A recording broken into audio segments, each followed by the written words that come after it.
Olá, meus amigos, Shalom Aleichem, sejam todos bem-vindos mais uma vez ao nosso devocional diário. Nessa sequência, estamos estudando sobre o livro de Josué e vimos várias lições e ainda podemos aprender mais de lições a serem assimiladas a partir do episódio dos espias na hospedaria de Raabe. Hoje, seguimos com o texto onde ela fala aos emissários do rei de Jericó. Raabe diz então em Josué capítulo 2, versículo 5 ao 7: Havendo-se de fechar a porta, sendo já escuro, eles, os espias, saíram. Não sei para onde foram. Ide após eles depressa, porque os alcançareis. Ela, porém, os fizera subir ao eirado e os escondera entre as canas de linho que haviam disposto em ordem no eirado. Foram-se aqueles homens após os espias pelo caminho que dá aos vales do Jordão. E havendo saído os que iam após eles, fechou-se a porta. Raabe falou àqueles homens que, quando já estava escuro, os espias tinham saído. Mas ela não fazia ideia de para onde eles tinham ido. Em seguida, ela fala algo muito interessante. Ide após eles depressa, porque os alcançareis. Qual a razão disso? Falando dessa forma, ela reforçava a sua credibilidade ao aconselhá-los que fossem depressa, que assim alcançariam aos espias. A maneira como nós falamos revela a nossa confiança ou o nosso medo. Raabe agiu com confiança, tanto que imediatamente os homens partiram em busca dos seus objetivos de capturarem os espias. Raabe sequer mencionou como eles eram. Ela sequer falou de que forma estavam trajadas, ou deu qualquer característica que pudesse facilitar a identificação deles. Apenas disse: vão rápido, vocês vão alcançá-los. Isso nos leva a refletir sobre a forma como nós expressamos aquilo que sai de nossos lábios. Falamos de confiança em Deus, mas falamos confiando mesmo? Conseguimos influenciar as pessoas com a força das nossas palavras? Na Brit Hadashah, nós vemos que grande multidão seguia Yeshua. Veja, por exemplo, em João, quando os sacerdotes falavam: se nós não fizermos alguma coisa, logo todos crerão nele. Os sacerdotes tinham medo de Yeshua, tanto que eles planejavam matá-lo por causa disso, porque as palavras de Yeshua eram poderosas, eram capazes de transformar a vida das pessoas.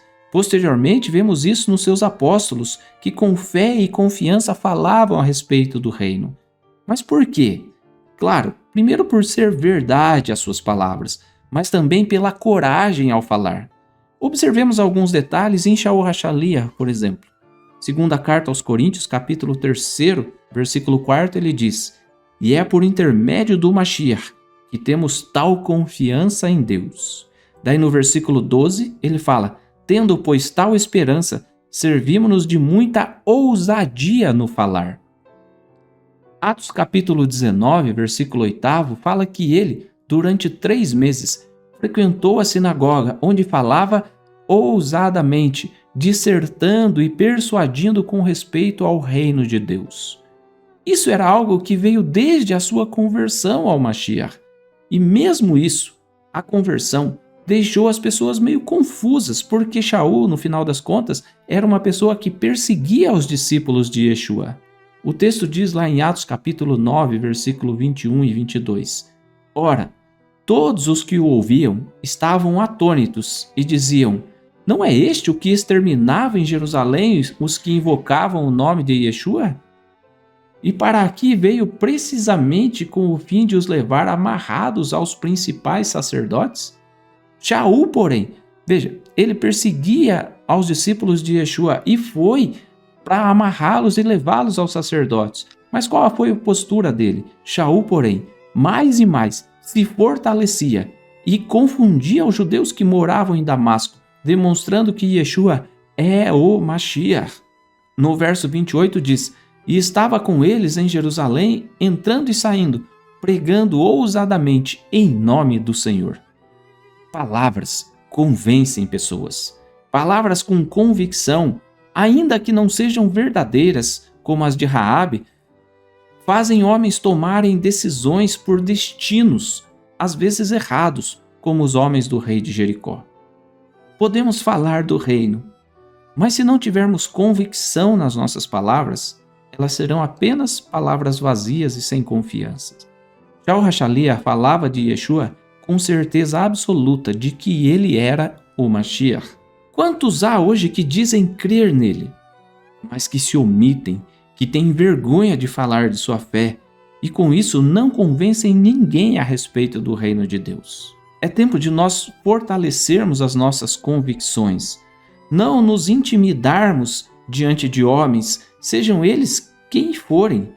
Com ousadia, reafirmemos a verdade no reino, a verdade que liberta, a verdade de que o Mashiach já veio para nos trazer a fé genuína no eterno e a certeza de que em breve ele retornará, colocando seus pés sobre o Monte das Oliveiras para estabelecer o reino de Deus sobre a terra. Estude a Bíblia, fortaleça a sua fé no Mashiach e todos os dias tenha tempo para Deus, ao menos 5 minutos com o Eterno. Shalom.